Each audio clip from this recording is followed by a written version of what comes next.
Gracias, Señor, porque estamos comenzando este año con tu dirección, edificados por tu palabra, cimentados, Señor, en tu amor, en tu justicia, a través de tu santa escritura, Señor, esa que nos insta, que nos motiva, que nos saca de nuestra zona de confort, que nos hace sumergirnos en tu palabra, Señor, preguntarte, indagarte, Señor, para así conocerte más y profundizar en las raíces de tu evangelio, Señor. Padre, que hoy no sea la excepción, que hoy sea un día más donde podamos ser edificados, un día más, Señor, donde podamos ser libertados, sanados, restaurados, bendecidos por tu palabra, Señor. Que apreciemos cada versículo, cada capítulo, cada libro, Señor, cada texto, cada coma, Señor, de tu palabra, Señor, en este día.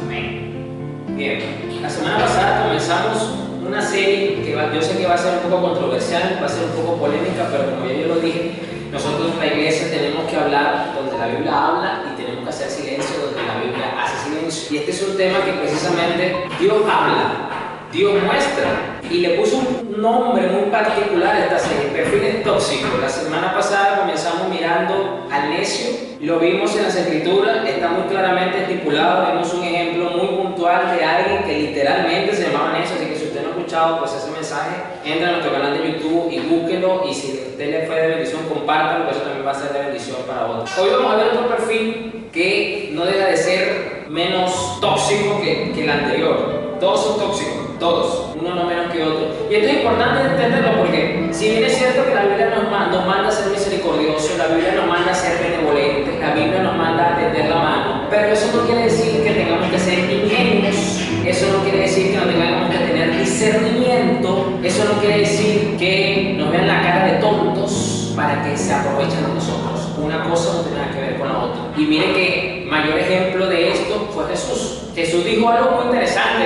en sus muchas enseñanzas que usted encuentra en los evangelios: no echéis las perlas a los cerdos. Una frase que al principio cuesta entenderla, pero que tiene una enseñanza muy profunda. Y es Jesús diciendo a los apóstoles: no malgasten las virtudes del reino sobre personas que no van a valorar lo que usted le está dando, lo que usted Dios le dio. Porque a fin de cuentas también recuerda la parábola de los talentos, que en esa parábola le vinieron a pedir cuentas por lo que se le entregó. Entonces, cuando usted desperdicia una perla, usted tiene que rendir cuenta de eso.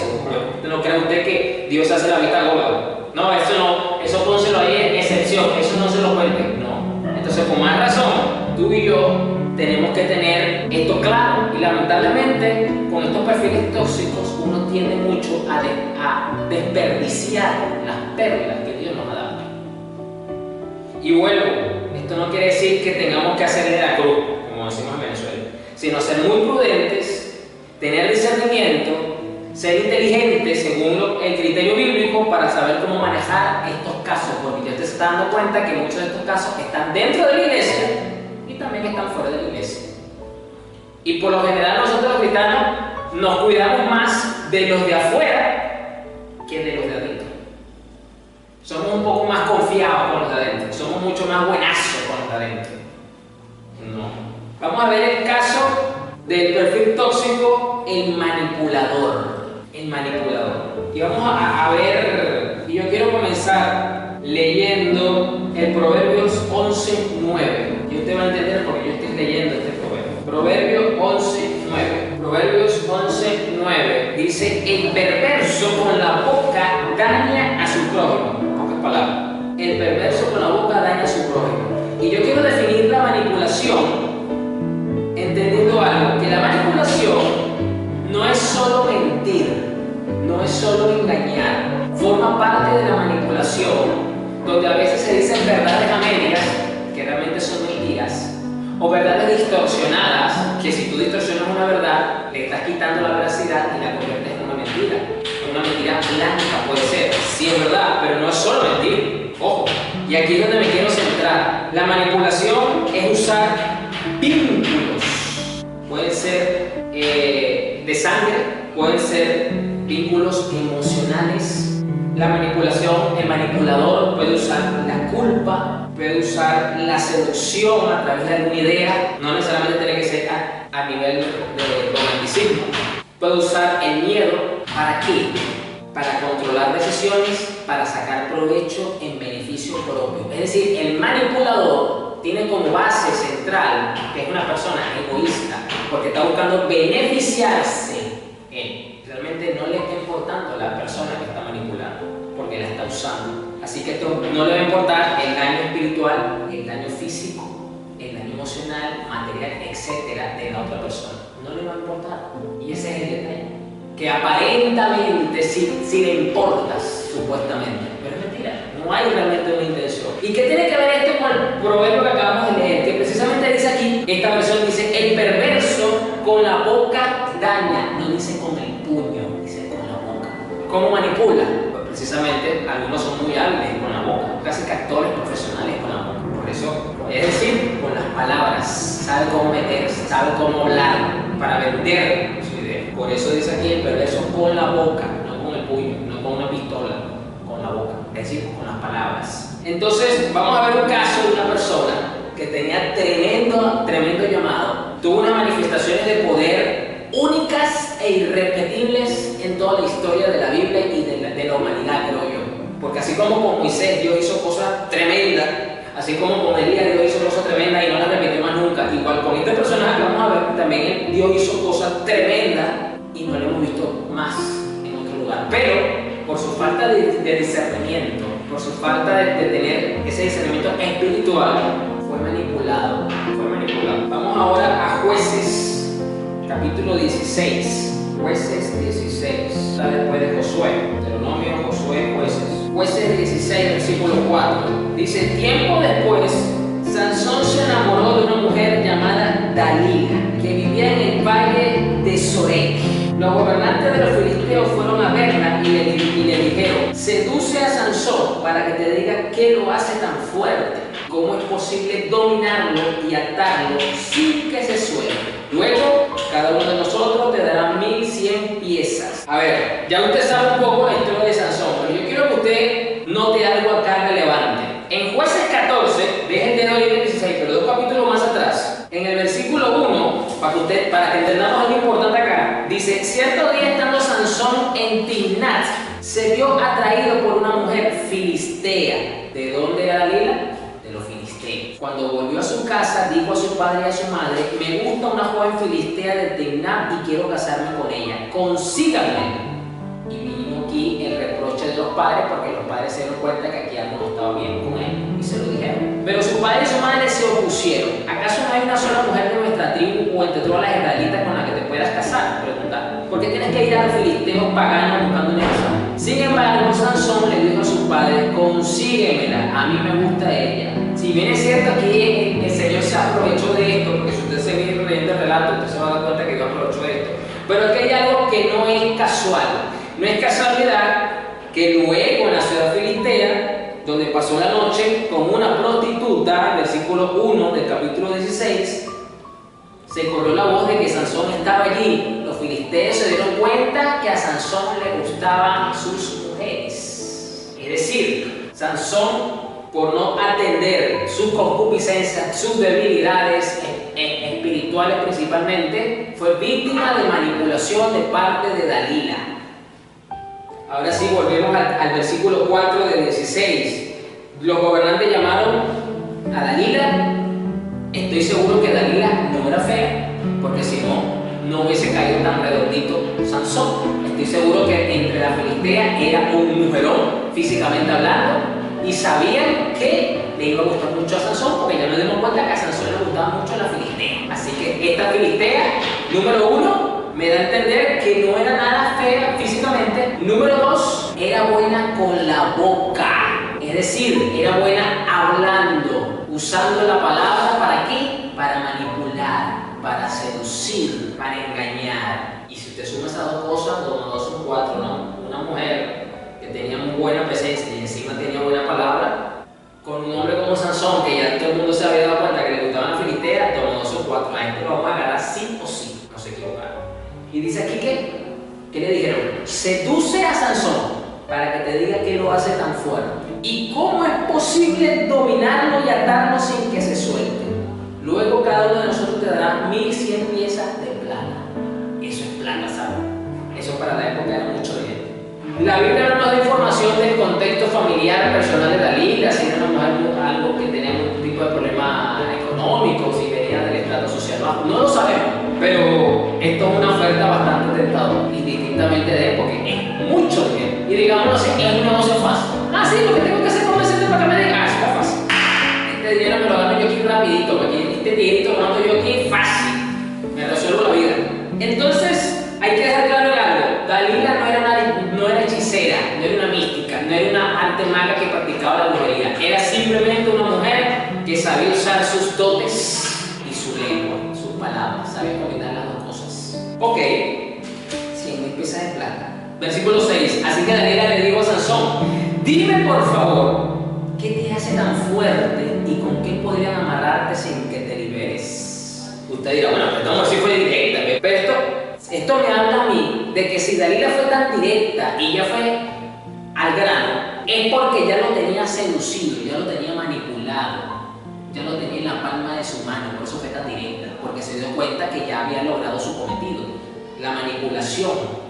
En este caso ella usó la seducción, la insistencia emocional para lograr su cometido. Y usted se da cuenta que el manipulador realmente tiene una base egoísta. Ella no lo está haciendo por querer ayudar ni siquiera a su pueblo de quitarse la opresión de Sansón de encima, porque este tipo que nos está haciendo daño. No. Ella lo está haciendo simplemente porque se quiere ganar 100,000 piezas de plata, billetes, dinero, señores, de por medio. El egoísta siempre tiene una agenda oculta, siempre tiene un beneficio personal detrás, realmente.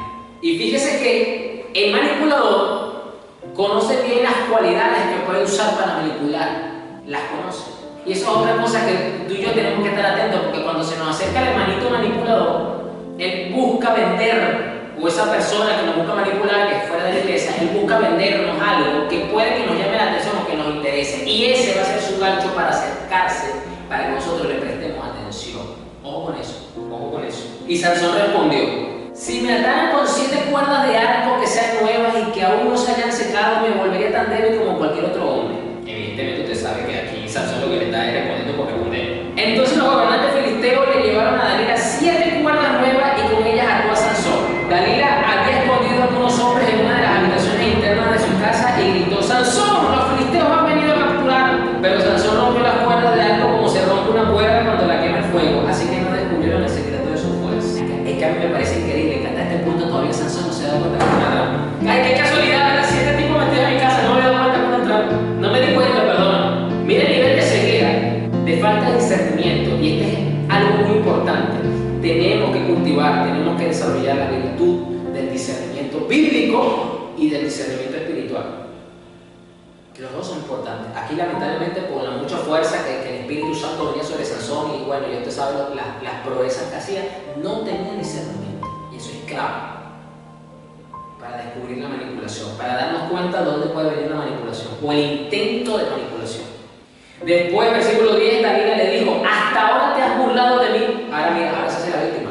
Es que el manipulador siempre se vende como la víctima, como que es al que le están haciendo daño y necesita tu ayuda. Se hace la víctima. Hasta ahora te has burlado de mí y me has dicho mentiras. Así que por favor dime cómo es posible amarrarte sin que te liberes. Y Sansón respondió: si me ataran con sogas totalmente nuevas que nunca se hayan usado, me volvería tan débil como cualquier otro hombre. Número 1. Ceguera más manipulación. Esto es terrible, esto es un cuadro muy peligroso. Porque fíjate que hasta esta altura todavía Sansón no se da cuenta de la trampa.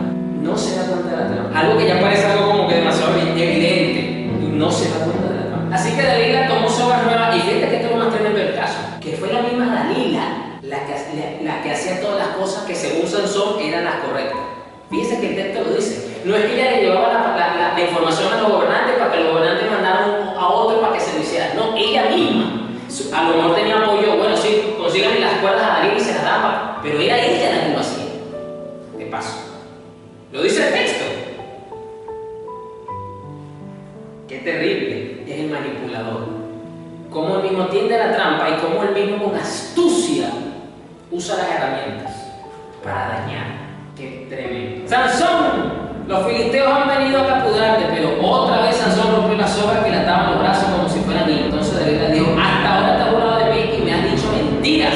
Dime ya cómo es posible mandarte sin que te liberes. Sigue la victimización, sigue la culpa. ¿Ves? Ahora cómo usa la culpa. Es decir, el manipulador, por eso le digo que sabe usar las palabras para apelar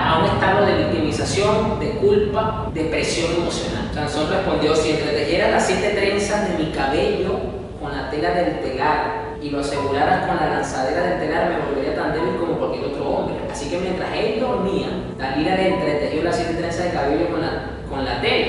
Después la aseguró con la lanzadera del telar y una vez más gritó: Sansón, los filisteos han venido a capturarte. Pero Sansón se despertó, arrancó la lanzadera del telar y sacó de un tirón su cabello del telar y de la tela. Esto que usted está viendo acá es una maquinaria de madera que no era tampoco muy liviana, pero era pesada. Y era básicamente como que si el cabello de Sansón usara como fuera la cuerda que mueve el mecanismo. Y dice aquí que lo arrancó como usted arranca una hoja de un cuaderno. Y mire lo que escuche el versículo 15, como lo dice esta versión.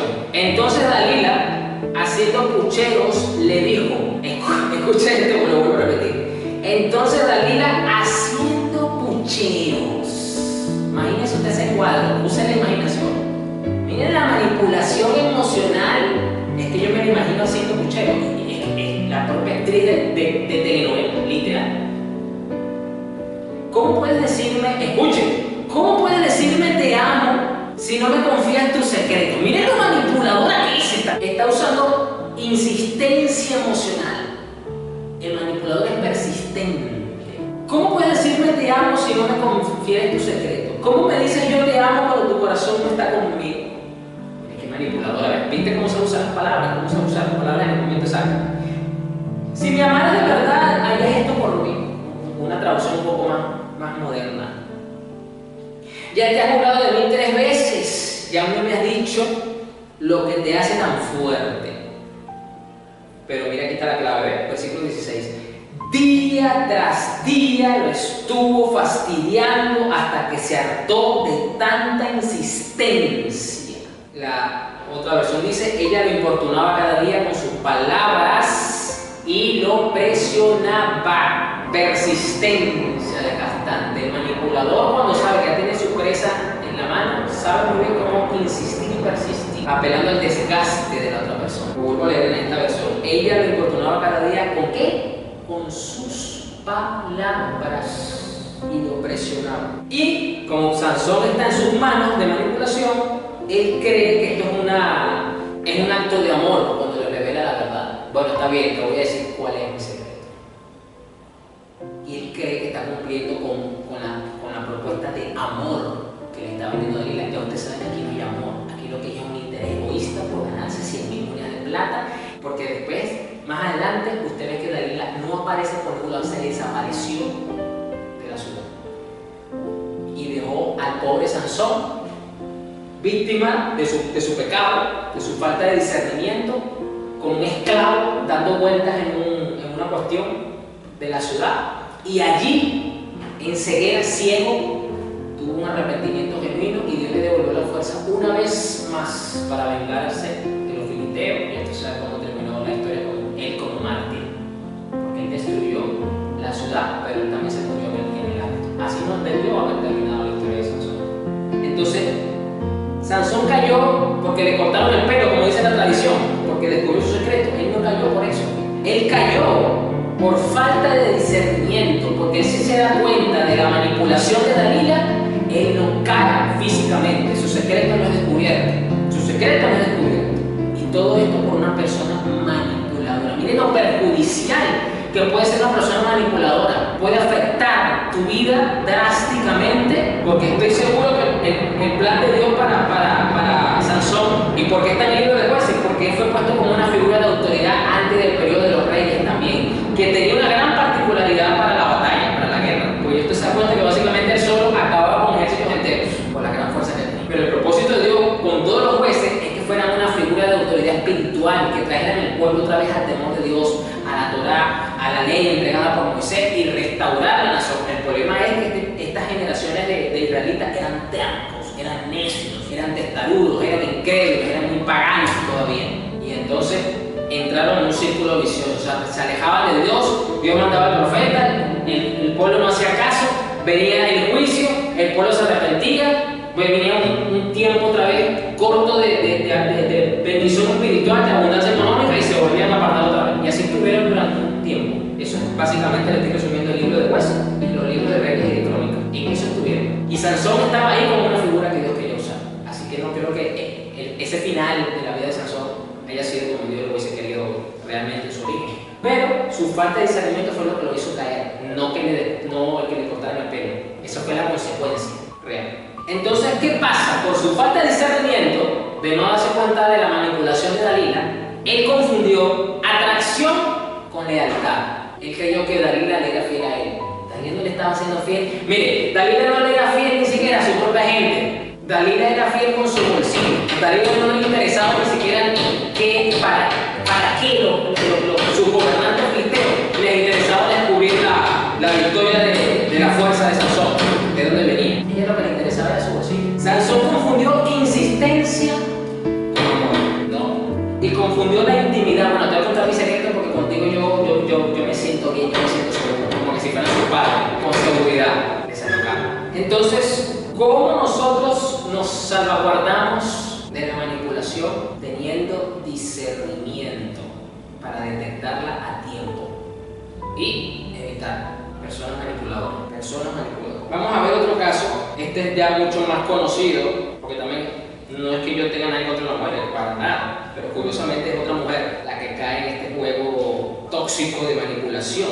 Vamos a Primera de Reyes 21, ahí mismo cerquita de Jueces, más adelante. Primera de Reyes 21. Había un hombre llamado Nabot de Jezreel, que era dueño de un viñedo ubicado en Jezreel, al lado del palacio de Acab, rey de Samaria. Cierto día Acab le dijo a Nabot: ya que tu viñedo está tan cerca de mi palacio, me gustaría comprarlo para usarlo como huerta. A cambio te daré un viñedo mejor, o bien si prefieres te pagaré con dinero. Pero Nabot respondió: el Señor me libre de entregar la herencia que me dejaron mis antepasados. Es decir, tu casa, pues, tu quinta, como usted lo quiera ver, su finca, pues, es una herencia familiar. Y él, pues, no tenía intenciones de venderlo, aunque lo que le están proponiendo es bueno, porque el rey le está diciendo: te voy a dar el dinero o otro mejor. Pero le digo: mira, está buena tu oferta, pero no lo quiero vender porque esto es una herencia que me dejaron mis padres, mis antepasados. Para mí tiene un valor que está más allá de lo material. Entonces acá regresó a su casa el rey, enojado y de mal humor por la respuesta de Nabot, y se acostó de cara a la pared y no quiso comer. Se echó a repetir, contaba como que le dijeran que no al rey. Y pero si estoy dando un buen negocio, pues bueno, hay que entender que muchas veces pasa así. ¿Qué te pasa?, le preguntó su esposa Jezabel. ¿Por qué estás tan disgustado que no quieres comer nada? Le pedí a Nabot que me vendiera su viñedo, incluso le ofrecí cambiárselo por otro mejor, pero no quiso, le contestó acá. ¿Acaso no eres tú el rey de Israel?, preguntó Jezabel. Levántate y come algo, no te preocupes por eso, yo te conseguiré el viñedo de Nabot. Uy, no dirá: bueno, pero es la reina, no debería de costarle mucho conseguirlo de forma correcta, de forma lícita. Entonces ella escribió cartas en nombre de Acab. Mire, ni siquiera fue directamente ella, usó que la autoridad del esposo, manipuló a través de la autoridad del esposo, se aprovechó de su posición. Y esto es terrible cuando la manipulación está en personas que tienen cierto grado de autoridad, sea espiritual, sea laboral, sea institucional, porque ahí la cosa, pues, es más complicada. Porque en el caso de Dalila, ella simplemente manipuló desde su posición y desde sus atributos, pero en este caso es una figura importante que tiene una autoridad sobre otras personas y que representan a una institución, en este caso el rey de Samaria. No es poca cosa, la posición que tiene es la esposa del rey o la reina, como usted lo quiera ver. Y dice que escribió cartas, las selló con el sello del rey, de paso, y las envió a los ancianos y a los demás líderes de la ciudad donde vivía Nabot. Esto es delicado, ¿sabes? Porque el hecho de que ella no solamente escribe la carta, sino que usa el sello, eso es básicamente, es como que la gaceta oficial. Y usted sabe que cuando hoy día una ley la promulga o una resolución, algo, tiene que salir en gaceta oficial para que sea ley ejecutable, ya sea que lo haga el Congreso, ya sea que la haga el presidente de turno. Pues en ese entonces, en la monarquía, adaptaba el sello real. Cuando un documento tenía el sello, eso es ley. Eso es ley. Eso era la gaceta de la época, y esto lo hizo esta mujer. En esa carta daba la siguiente orden: convoquen a todos los ciudadanos que se reúnan para hacer ayuno y oración y vengan a Nabot en lugar de honor. Miren lo manipulador que fue esta mujer. Quiso disfrazarlo todo con espiritualidad, y eso es lo peligroso de este caso, porque este perfil puede encajar también, y encaja, lo tengo que decir con toda propiedad, dentro del evangelio de la prosperidad.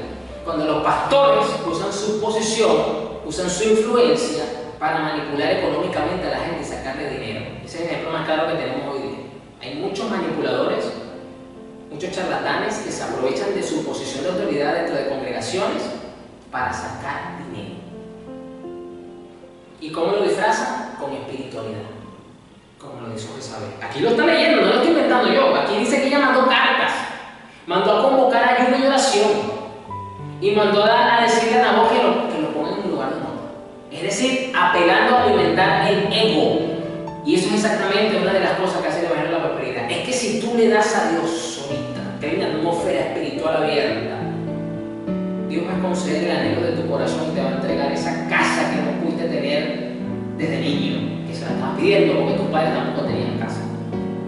¿A qué está apelando esas palabras? Está apelando al ego sufrido de la persona, a un deseo que tiene de toda la vida. Luego sienten a dos sinvergüenza frente a él que lo acusen de maldecir a Dios y al rey. Después sáquenlo y mátenlo a pedradas.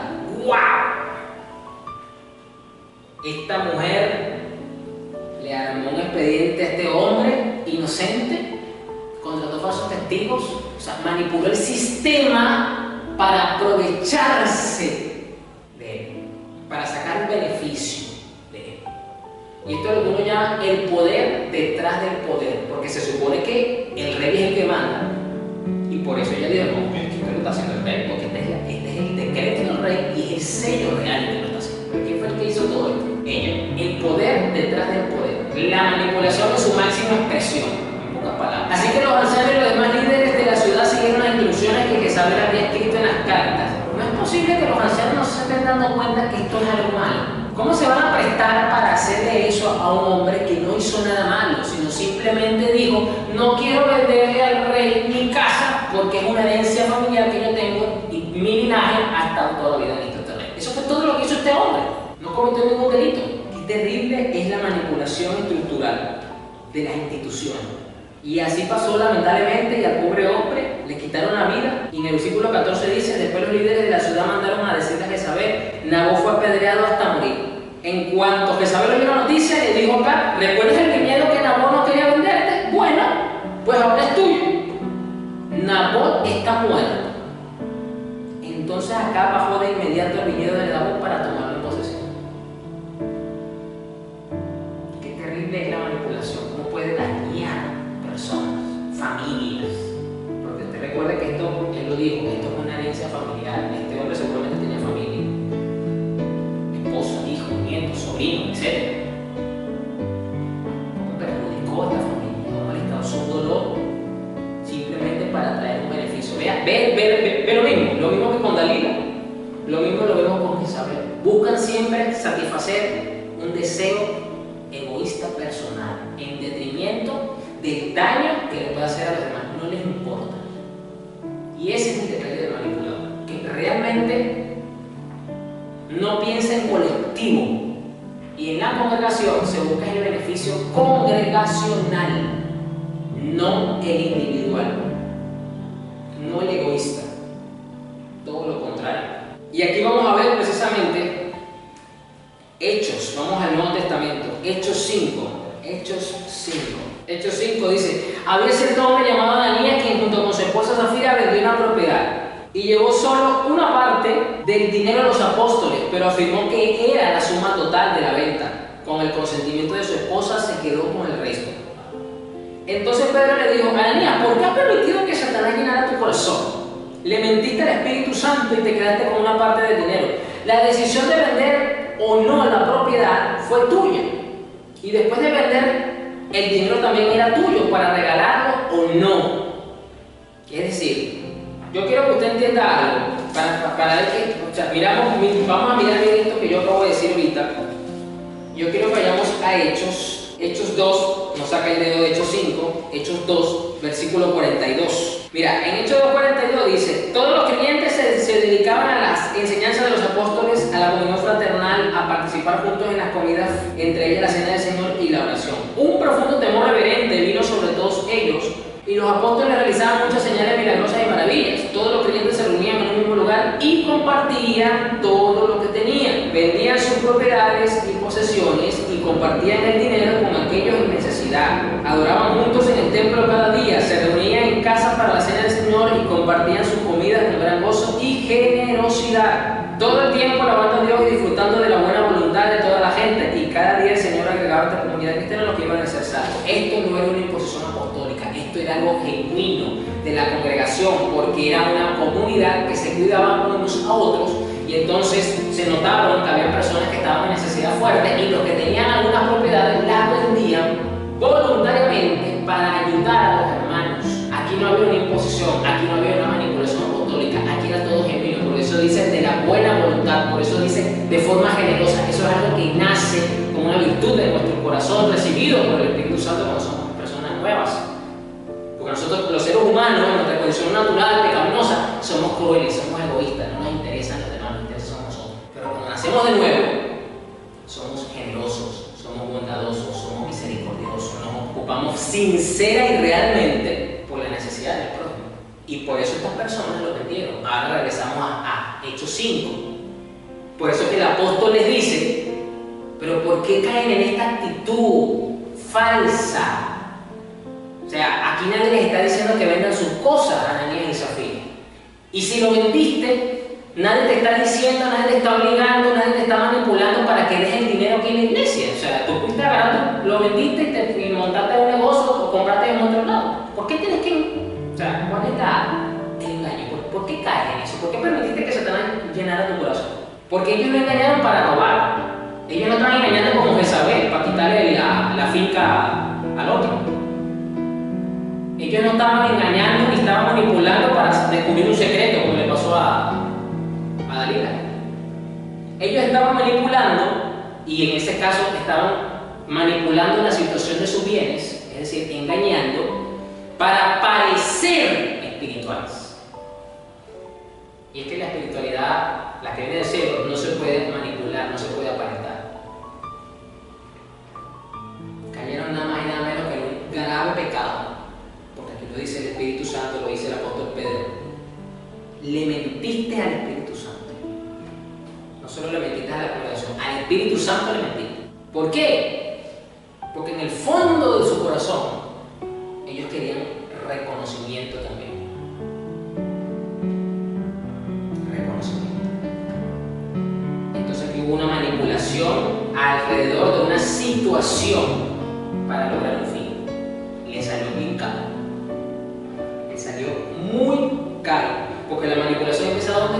En el corazón, donde empieza el egoísmo, donde se erige el egoísmo en el corazón y se manifiesta en acciones afuera. La manipulación de ellos no empezó cuando firmaron las letras de la venta ni cuando recibieron el dinero, no, la manipulación comenzó en su corazón para torcer lo que iban a hacer, cómo lo iban a plantear a la iglesia cuando fueran a la iglesia, qué iban a decir, cómo iban a actuar delante de los hermanos. No, resulta que ellos. Y si usted termina de leer, usted sabe cómo terminó esto. Terminó bastante fuerte, bastante duro, porque los dos murieron, literalmente. Entró uno, ¡pim! Tengo la otra. Usted también habla del marido, ¡pim! Murió también. Y versículo 11, gran temor se apoderó de toda la iglesia y de todos los que oyeron lo que había sucedido. Es decir, esto es un mensaje para la congregación. A Dios no le gusta la manipulación. No tenemos por qué ser manipuladores, buscar manipular situaciones, entornos, buscando algo. No. Por esto es un perfil tóxico, y en este caso, esta toxicidad Dios la arrancó de raíz al momento. De raíz sacó esta toxicidad. Por eso dice aquí que gran temor se apoderó de toda la iglesia, es decir, un respeto reverente y profundo más hacia Dios por esta situación. Qué tremendo. Vamos a Proverbios 22, versículo 3. El prudente ve el mal y se aparta. Aquí la cuestión, la acción recae sobre lo que permite evitar el mal, que es ver el mal. ¿Qué dije yo cuando hablé de Sansón? Que su problema fue que él tenía una ceguera espiritual, porque no tenía discernimiento. Él no vio el mal que tenía delante. Si él hubiese visto, si él hubiese tenido discernimiento, él no solo se fija en la belleza de la liga, sino que ve más allá de esa belleza. Y dice, no señor, aquí no, aquí corrió, que aquí quedó. Chao. Pues ese señor un José. No, de aquí me voy. Aquí no me conviene. Muy bonito y todo, pero porque no vio ve el mal. Tenemos que ver, si no, no vas a poder evitar el mal. No lo vas a poder evitar. Algo muy importante que tenemos que tener presente, esto no podemos dejar de olvidarlo. Juan, el Evangelio de Juan, capítulo 2, versículo 24. Y aquí ya vamos a ir terminando. Evangelio de Juan, capítulo 2, versículo 24. Dice: pero Jesús no confiaba en ellos porque conocía la naturaleza humana. No hacía falta que nadie le dijera cómo es el ser humano. Amada iglesia, hermano, hermana que me escuche, usted siempre tiene que recordar la naturaleza humana. ¿Cómo es el hombre? El ser humano está corrompido por el pecado. Pastor, pero es que nosotros ahora somos cristianos, yo tengo más de 20 años en mi iglesia y conozco a un pastor. Todo lo que usted quiera. Somos pecadores redimidos por Cristo y que aún batallamos contra el pecado, porque todos los días tenemos que mortificar el pecado, tenemos que crucificar al viejo hombre, tenemos que estar atentos. Entonces yo no me puedo fiar al 100% del hombre. Lo está haciendo Jesús acá, lo dice Jesús. No se confiaba en ellos porque conocían la naturaleza humana. No hacía falta que nadie le dijera cómo es el ser humano. Yo no me puedo confiar. Yo tuve una conversación hace como 3 semanas con una persona. Estamos hablando de un tema importante, donde había dinero de por medio. Y yo le hice la pregunta, más o menos cuánto es, y me dijo tanto. Un poquito más, un poquito menos. Yo me le quedé mirando y le dije, no creo que sea eso, puede que sea más. Así que yo voy a hacer esto por mi cuenta, por mi lado, para tener seguridad de mí. Esa persona se ofendió conmigo. Me dijo, ¿tú estás dudando de mí? ¿Tú crees? O sea, ¿tú me estás diciendo que te estoy robando? ¿Así me dijo? ¿Así? Tranquilo. Yo, para no echarle más leña a la candela, no era mi intención en ese momento, porque si no la conversación se hubiese estancado solo en ese punto y quería avanzar, porque tenía otras cosas que hacer. Yo le dije simplemente, es mi derecho simplemente de buscar por otro lado, saber cuánto es el monto. Exacto, esa fue mi respuesta. No le dije si dudaba o no, evidentemente sí, porque no me fiaba, y evidentemente pasó el tiempo y la cifra fue superior a la que en ese momento me había dado. La naturaleza humana es así, amado hermano. Por eso que hay tantas decepciones dentro de la misma iglesia, porque pone sus ojos ciegamente sobre un individuo, llámese pastor, llámese líder, y sobre la figura pastoral peor, porque lamentablemente estamos en una cultura cristiana evangélica que ha idealizado tanto la figura pastoral que casi lo ponen a la perfección, casi que Padre, Hijo, Espíritu Santo, los ángeles, mi pastor.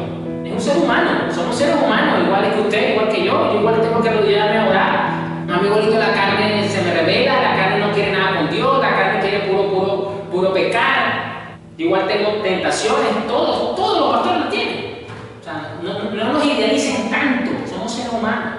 Necesitamos el apoyo de los hermanos de la iglesia, la oración, el consejo. Estamos perfeccionados, como muchos creen. Estamos en algunos casos al mismo nivel de la iglesia, solo que por gracia hemos sido puestos en una posición porque Dios así lo quiso, para glorificarse, a lo mejor distinta a la tuya, o en algún momento te va a tocar igual, no lo sé.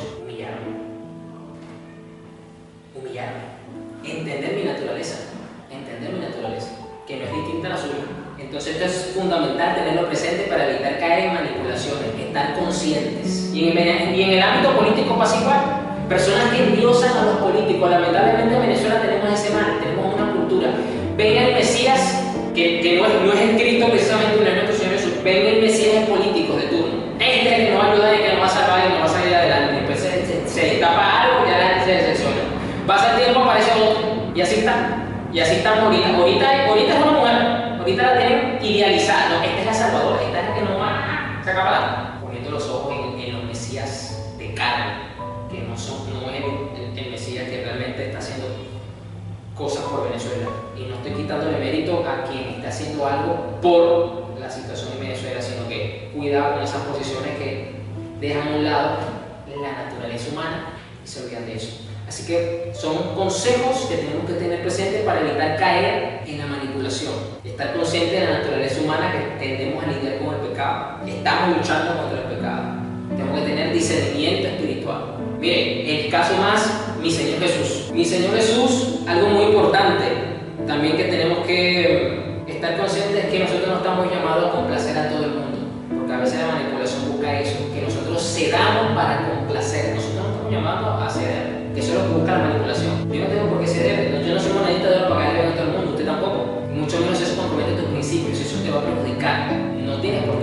Señor Jesús no cayó en manipulaciones de los fariseos, de nadie. Él no cayó en manipulación de ningún tipo. Y miren que varias veces le pusieron la cáscara del mango, del plátano, del cambur, para que se rebalara. Él no cayó. Él no cayó, aunque muchas veces quedó como aparentemente como el malo de la historia delante de los fariseos. Entonces tenemos que tener esa consideración. Una pregunta, ¿usted se imagina la cantidad de gente enferma que había en la época del Señor Jesús igual que ahorita? Yo pregunto, ¿Jesús sanó a todo el mundo? Jesús no sanó a todo el mundo. ¿La gente no se moría en la época de Jesús? Por supuesto que se moría en la época de Jesús. ¿Cuántos resucitó Jesús? ¿Cuántos leprosos más había aparte de los 10 que dice la escritura que había? ¿A Jesús lo sanó todo ello? ¿Por algún tipo de presión social? Ah, no, pero es que si los sanaste a ellos, tienes que sanar a todos también, entonces no. Hagamos el mismo ejemplo, no caiga usted ni yo tampoco. Así que cuidémonos de estos perfiles que son tóxicos, el manipulador, ya sea dentro de la iglesia, ya sea desde el pastor, o ya sea algún hermano. Señor, gracias por tu bondad, por tu palabra, porque tú nos enseñas, tú nos capacitas, tú nos muestras. Y segundo, evitar personas manipuladoras, que son tóxicas a nuestro entorno, a nuestra familia, a nuestras iglesias, a nuestras comunidades. Danos el discernimiento necesario, danos la sabiduría necesaria, Señor, para mantenernos a raya y limitadamente controlar estas personas, para que nuestras perlas sean de verdad de provecho y no sean desperdiciadas, Señor. Ayuda a tu pueblo a que realmente sea de bendición esta palabra, Señor. Que la decepción y la frustración, si fueron manipulados, Señor, ya no se repiten Ayúdale, Señor, a que maduren en la fe, a que entiendan estos principios espirituales, para que crezcan y sean personas prudentes y sabias, y de verdad sea de provecho y no sea desgastante, frustrante para ellos su convivencia cristiana, Señor. Amén.